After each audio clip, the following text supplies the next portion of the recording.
Hello and welcome to episode 3 of Thinking About Christianity. And yes, I am wearing the same shirt I wore in the last video. It is clean still, it smells fine, but if you want to judge me for wearing the same shirt twice in a row, that's fine. I deserve it. All right. So now that I've bared my soul and confessed my sins to you, I will proceed. Today's video is about purpose and meaning.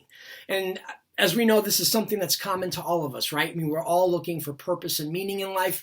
We want meaningful relationships, meaningful work. We want purpose in life, and we crave it, and we desire it, and we do so many things to find it, to look for it, okay? So how does purpose and meaning fit within a Christian worldview? A lot can be said, and in a few minutes, I won't be able to cover everything, but just a couple things to chew on, to think about, that hopefully gives us a better idea of purpose and meaning in light of a Christian worldview or in the context of Christianity.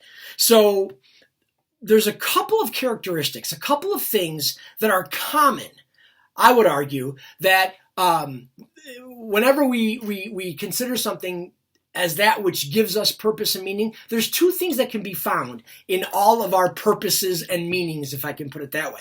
The first one is this: we're looking for transcendence in our purpose and meaning. That is, we're looking to be part of something greater than ourselves. A club, a team, an organization, a cause. You know, like, for example, a great example would be environmental causes or charity work. You know, if I'm involved in environmental issues, I'm thinking globally, or at least locally, but it's affecting other people and other living creatures and, ecosystems and those things that have value, that we place value on, and we think this is greater than just myself, and we feel proud to be part of it, or we feel a sense of meaning and purpose, and totally understandable, right? We look for transcendence. We want our purpose and meaning to be something greater than ourselves. The second thing we look for is relationship when it comes to purpose and meaning. Think about it. If I told you that my car or my flat screen TV or my computer gives me purpose and meaning, you would think that's odd. You probably would feel sorry for me. But if I said, say I was a doctor, and I said to you, my patients give me purpose and meaning. Or if I, did charity work, and it's the people who I'm helping, that gives me purpose and meaning. Or it's my significant other, or it's my family, or it's my teammates. I mean, on and on and on. It seems like we look for two things: to be part of something greater than us, and relationship.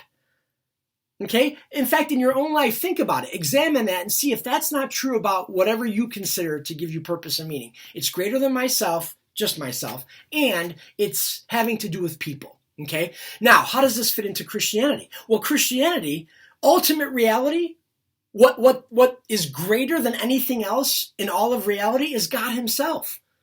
Okay? God himself is the source and standard of goodness, truth, and beauty, according to the Christian worldview. Okay, so if I'm a Christian, I am now in a relationship with the ultimate being of reality.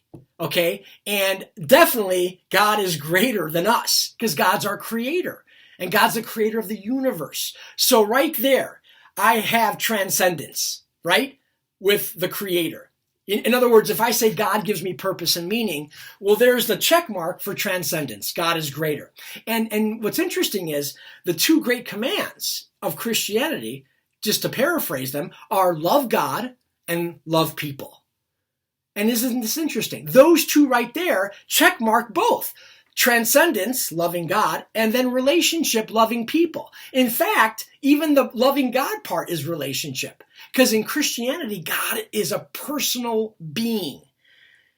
God is not some mystical force like in Star Wars, or God is not some abstract concept like, say, in Greek philosophy. God is a personal being who wants to have a relationship with us, who has made us to be part of his story. In Christianity, the universe is the story of God. And he creates, and his creation, we're part of that story, a very important part. Human beings, we are made to be in relationship with him. And the beautiful thing is, being part of this story automatically means our lives have purpose and meaning, that they count. When a writer, when an author puts a character in the story, it's never by accident. Even if they have a small part, even if they're in one scene or have only one line, they count. They matter, or else the author wouldn't have put them in there. And the same thing with God. There's no accidents. We're not here by accident, even though sometimes it feels that way, even sometimes we don't feel valuable, even if sometimes we feel life has no purpose and meaning. Well, if Christianity is true in the Christian worldview, there are no accidents. This is a story that God has in mind, and it's playing out. And I know so much more can be said about this story, and I'll talk about this more in future episodes. But know that in Christianity, two things we get if we make God our purpose and meaning. We get God himself, and we get relationships with other people. And here's the thing, not just for now, but forever. Because in the Christian view, life is eternal. It doesn't end here. It spills over into eternity.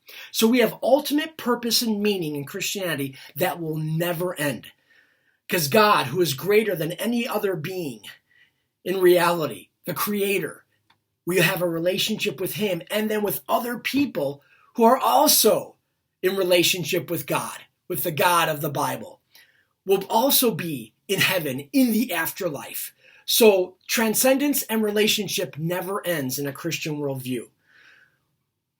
That's pretty cool. That's pretty awesome. I know much more can be said, and you're probably thinking of objections to what I'm saying, and that's okay. Hey, that's what this is for, to get us thinking, discussing, debating, and maybe talk with your friends and share these ideas, see what they think. And I'm going to put some, like I said, recommendations for books in the description to go further, because we're just skimming the surface here with these videos. All right, hope you're doing well, and see you next time.